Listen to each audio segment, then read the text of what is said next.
மல்லி. அடுத்து என்ன நடக்க போகுது அப்படின்னா, வெண்பா கேட்டதுலேருந்து மல்லிக்கு மனசுக்குள்ளே அதே சிந்தனையாகவே இருக்குது. விஜய்கிட்ட நாம் அதை பற்றி பேசலாமா வேணாமா? நமக்கு ஒரு குழந்தை பெற்றுக்கணும்னு ஆசையாக தான் இருக்குது. வெண்பாவும் அதை தான் எதிர்பார்க்குறா. ஆனால் விஜய் இதை எப்படி புரிஞ்சுப்பான்னு தெரியலையே அப்படின்னு மல்லி கோயிலுக்கு போகலான்னு சொல்லி கோயில் கிளம்பி போகிறாங்க. கல்யாண நாள் வருது. அன்றைக்கி விஜய்கிட்ட மனசை விட்டு இதை பற்றி பேசலான்ட்டு இருக்கேன். ஆனால் விஜய் அதை எப்படி புரிஞ்சுப்பான்னு தெரியலை. ஆனால் விஜய் நல்லபடியாக புரிஞ்சுக்கிட்டா பிரச்சனை இல்லை. இதை வச்சு எனக்கும் விஜய்க்கு இல்லை எந்த ஒரு பிரிவோ சண்டையோ வந்துடக்கூடாது சாமி, அதுக்கு நீ தான் எனக்கு உதவியாக இருக்கணும் அப்படின்னு மல்லி சாமிகிட்ட வேண்டிக்கிறாங்க. வேண்டிக்கிட்டு திரும்பி வராங்க. பார்த்தா ரஞ்சிதா நிற்கிறாங்க. ரஞ்சிதா ராஜி ரெண்டு பேரும் பார்த்து மல்லி ஒன்றே, இவளுங்க ஏன் இப்போ இங்கே நிற்கிறாளுங்க? இவங்களை பார்த்தாலே நமக்கு பிரச்சனை தானே வரும், வேண்டாம் நம்ம ஒதுங்கி போயிடலாம் அப்படின்னு சொல்ல, உடனே ரஞ்சிதா மட்டும் ராஜிமா அவள் அந்த பக்கமாக போகிறா, இருங்க நான் வரேன் அப்படின்னு சொல்லிட்டு ரஞ்சிதா போகிறாங்க. போயிட்டு என்ன மல்லி, என்ன எங்களை பார்த்து பயந்து ஓடுற மாதிரி தருது, என்ன மல்லி பயமாக இருக்கா எங்களை பார்த்தா? பயமால ரஞ்சிதா, துஷ்டனை பார்த்தா தூர விலைக்கு போன்னு சொல்லுவாங்க. அதனால தான் உங்களை மாதிரி ஆளுங்களை பார்த்தா மனசுக்குள்ளே தேவையான பிரச்சனை தான் வரும், மனசு கஷ்டமாக இருக்கும். அப்புறம் அதனால தான் நான் பாட்டுக்கு வேலைக்கு போயிட்டுருக்கேன் அப்படின்னு மல்லி சொல்கிறாங்க. ஓ அப்படியா மல்லி, சரி சரி போ போ, நீ எப்படி வேலைக்கு போனாலும் சரி, இன்னும் 2 நாள் தான் இருக்குது. 2 நாளுக்கு அப்புறம் நீயா வந்து ஓடி வந்து எங்கள் காலில் விழுந்து கெஞ்சுவ கதறுவ, அந்த நாள் வரதான் போகுது அப்படின்னு ரஞ்சி சொல்ல, மல்லி ஒன்று 2 நாள் இல்லடி, இன்னும் 2 வருஷம் ஆனாலும் சரி அந்த மாதிரி ஒரு நாள் என்றைக்குமே வராது.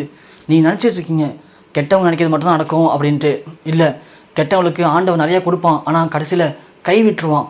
அது புரியாமல் நீங்கள் இருக்கீங்க. அதை புரிஞ்சுக்க நேரம் உங்களுக்கு வரும், அப்போ தெரியும் இந்த மல்லி யாருன்னு அப்படின்னு மல்லி சொல்கிறாங்க. ராஜி ஒன்று, என்ன ரஞ்சி என்ன டைலாக் பேச ஆரம்பிச்சிட்டாளா மல்லி? ஆமாம் ராஜிமா, இவன் அடங்கியே மாட்றா, என்னவாலும் பேசலாம்னு நினச்சி பேசிகிட்டு இருக்கா. இன்னும் 2 நாள் தானே, அப்புறம் மாமா ஜெயிலுக்கு போனதுக்கப்புறம் என்ன பண்ணுவா அப்படின்னு ரஞ்சி சொல்ல, ராஜி ஒன்று ரஞ்சி அப்படிங்கிறாங்க. டக்குன்னு ரஞ்சி வாயை முடிக்கிறாங்க.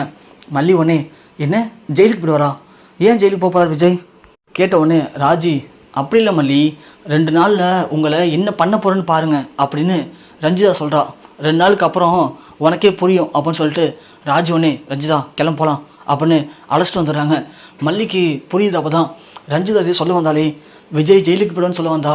ஆனால் அதுக்குள்ளே ராஜி ரஞ்சிதாவை கண்ணை கட்டி அழைச்சிட்டு போயிட்டா. அப்போ என்னவா இருக்கும்? ஏதோ திட்டம் போட்டுறாள் இவங்க, என்ன திட்டமாக இருக்கும் ஒன்றும் புரியலையே அப்படின்னு மல்லி யோசிக்கிறாங்க. நாம் ஏன் இவங்களை ஃபாலோ பண்ணக்கூடாது அப்படின்னு பின்னாடியே ராஜி ரஞ்சி காரை எடுத்துகிட்டு கிளம்புறாங்க. உடனே மல்லி ஆட்டோவில் பின்னாடியே ஃபாலோ பண்ணி போகிறாங்க. பார்த்தா ரஞ்சிதாவும் ராஜியும் ஒரு இடத்துல போய் வண்டி விட்டு இறங்குறாங்க. இறங்கி ராஜி ரஞ்சி திட்டுறாங்க. ஏய் ராஜி, என்னடி நினச்சிட்ருக்க நீ மனசில், உனக்குன்னா பைத்தியமா அப்படின்ற மாதிரி ராஜி ரஞ்சிதா கேட்குறாங்க. ஏன் ராஜிமா, அவள்கிட்ட போய் ஜெயிலுக்கு போகலாம் பற்றி பேசிகிட்டு இருக்க, அவள் யோசிக்க மாட்டாளா? ரஞ்சிதா, இன்னும் 2 நாள் தான் டைம் இருக்குது, புரியுதா? 2ஆம் நாள் நாம் போய் கோர்ட்டில் விஜய்க்கு எதிராக சாட்சி சொல்லணும். சாட்சி சொன்னதுக்கப்புறம் தான் விஜய் அரெஸ்ட் பண்ணுவாங்க. அப்போ தான் வெண்பாவை விஜய்கிட்ட பிரிப்பாங்க. அது வரைக்கும் இந்த விஷயம் யாருக்கும் தெரியக்கூடாது, புரியுதா? மாமா காசு கொடுத்து விஜயோட லாயர்கிட்ட கூட இந்த உண்மையை விஜய்கிட்ட சொல்லக்கூடாதுன்னு சொல்லி வச்சுருக்காரு. அப்படி இருக்கும்போது நீ பாட்டுக்கு லூஸ் மாதிரி வாயை விட்டு உளறிட்டு இருக்க. இல்லை ராஜிமா, ஏதோ ஒரு சந்தோஷத்தில் அப்படி சொல்லிட்டேன். இல்லை ரஞ்சி, சந்தோஷப்படுற நேரம் இது இல்லை, இன்னும் 2 நாள் இருக்குது. 2 நாளுக்கு அப்புறம் நம்ம சந்தோஷப்படலாம். அது வரைக்கும் கொஞ்சம் கேர்ஃபுல்லாக இருக்கணும், புரியுதா? நம்மளால விஷயம் லீக் ஆகி நாமளே அவங்கள காப்பாற்றணும் ஆகிடக்கூடாது, புரியுதா? புரியுது ராஜிமா, சரி வா அப்படின்னு இங்கே ராஜி ரஞ்சிதா வச்சுட்டு கிளம்புறாங்க. அப்போ தான் மல்லிக்கு புரியுது. அப்போது லாயருக்கு தெரியாமல் இவங்க ஏதோ பிரச்சனை பண்ணுறாங்க, லாயரை பார்த்தா இல்லை உண்மை தெரிஞ்சிடும் அப்படின்னு மல்லி கிளம்பி நேராக வக்கீல் ஆஃபீஸ்க்கு போகிறாங்க. போயிட்டு லாயர்கிட்ட இது மாதிரி விஜய்க்கு ஏதாவது இப்போ கேஸ் வரப்போதா அப்படின்னு கேட்குறாங்க. லாயர் ஒன்றே, அப்போல்லாம் ஒன்றும் இல்லையே மேடம். இல்லை சார், எனக்கு ஏதோ டவுட்டாக இருக்குது, கொஞ்சம் நல்லா செக் பண்ணி பாருங்களேன்.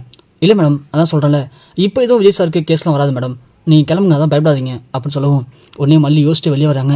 வெளியே வந்த உடனே வக்கீல் டக்குன்னு கதிரேசன் கால் பண்ணி, என்ன சார் விஜய் சாருக்கு இப்போ எதுவும் கேஸ் ஹியரிங் வரப்போதான்னு சொல்லி அவங்க மனைவி மல்லி வந்து கேட்டு போகிறாங்க, விஷயம் லீக் ஆகிடுச்சா என்ன அப்படின்னு நம்ம லாயர் கேட்க, கதிரேசன் ஒன்றே அதெல்லாம் ஒன்றும் அப்படிலாம் இல்லை, யாருக்கிட்டாலும் சரி இப்போதைக்கு எந்த கேஸும் இல்லைன்னு சொல்லி நீங்கள் சமாளிச்சிருங்க. நாம் நினச்ச மாதிரி 2 நாளில் கேஸ் ஹியரிங் வரப்போகுது, அன்றைக்கி விஜய்க்கு இந்த கேஸ் தெரியக்கூடாது, அப்போ தான் விஜய் உள்ளே போவான் அப்படின்னு இங்கே கதிரேசன் சொல்ல, ஒன்று ஆயிரும். சரிங்க சார் நான் பார்த்துக்கிறேன் அப்படின்னு சொல்லிட்டு ஃபோன் வச்சுறாரு. வச்ச செகண்டுக்கு மல்லி உள்ளே வராங்க. இப்போது யார் கால் பண்ணீங்க, நீங்கள் யார்கிட்ட கால் பண்ணி பேசுனீங்க? அப்போது விஜய்க்கு கேஸ் ஹியரிங் வரப்போகுது, ஆனால் நீங்கள் பணத்தை வாங்கிட்டு எங்கள்கிட்ட மூடி மறைக்கிறீங்க, ஏங்க அப்படி பண்ணீங்க? உங்களுக்கு விஜய் சார் இவ்வளோ பண்ணியிருப்பாரு, கொஞ்சம் மனசாட்சியில் அப்படி பண்ணுறீங்களே, ஏன் இப்படி பண்ணீங்க அப்படின்னு மல்லி பயங்கரமாக பேசுகிறாங்க. லாயர் வந்து அவரால் ஒன்றும் சொல்ல முடியல. சரி மாட்டிக்கிட்டோமே அப்படின்னு சொல்லிட்டு அப்படியே திருத்தம் முடிக்கிறாரு. மல்லி ஒன்று, நீங்கள் மட்டும் இப்போ என்ன கேஸ் கிளீன் வரப்போகுது, என்ன பிரச்சனை, யார்கிட்ட பேசுனீங்க அப்படிங்கிற எல்லா உண்மையிட்ட சொல்லுங்க. இல்லைன்னு வச்சிங்களேன், நான் போயிட்டு இப்போ விஜய்கிட்ட சொல்லி விஜய் எங்கள் அழைச்சிட்டு வருவேன் பார்த்துக்கோங்க அப்படின்னு சொல்ல, மேடம் மேடம் விஜய் சார் சொல்ல வேணாம் மேடம் அப்படின்னு கெஞ்சிடாரு.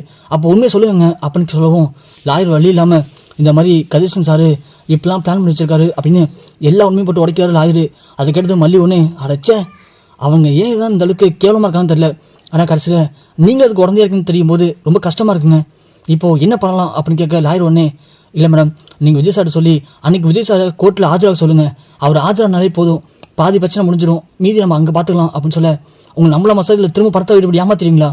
இல்லை மேடம் இதுக்கு மேலே கண்டிப்பாக நான் ஏமாற்ற மாட்டேன் மேடம், நான் பண்ண தப்பு தான், நான் ஒத்துக்கிறேன் மேடம், சத்தியமாக இது விஜய் சார் சொல்ல வேணாம் மேடம் அப்படின்னு சொல்ல, மல்லியும் சரிங்க 2 நாள் கழிச்சு நான் கண்டிப்பாக கோர்ட்டு வருவோம், நீங்களும் வரீங்க, வரலன்னு வச்சுங்களேன் அப்புறம் நடக்கிறதே வேறு அப்படின்னு சொல்ல, இல்லை மேடம் நான் பண்ண தப்புக்கு கண்டிப்பாக பிராஜித்தமாக நான் அன்றைக்கி வருவேன் மேடம், வந்து விஜய் சாரை காப்பாற்றுறேன் மேடம் அப்படின்னு லாயரும் சொல்கிறாரு.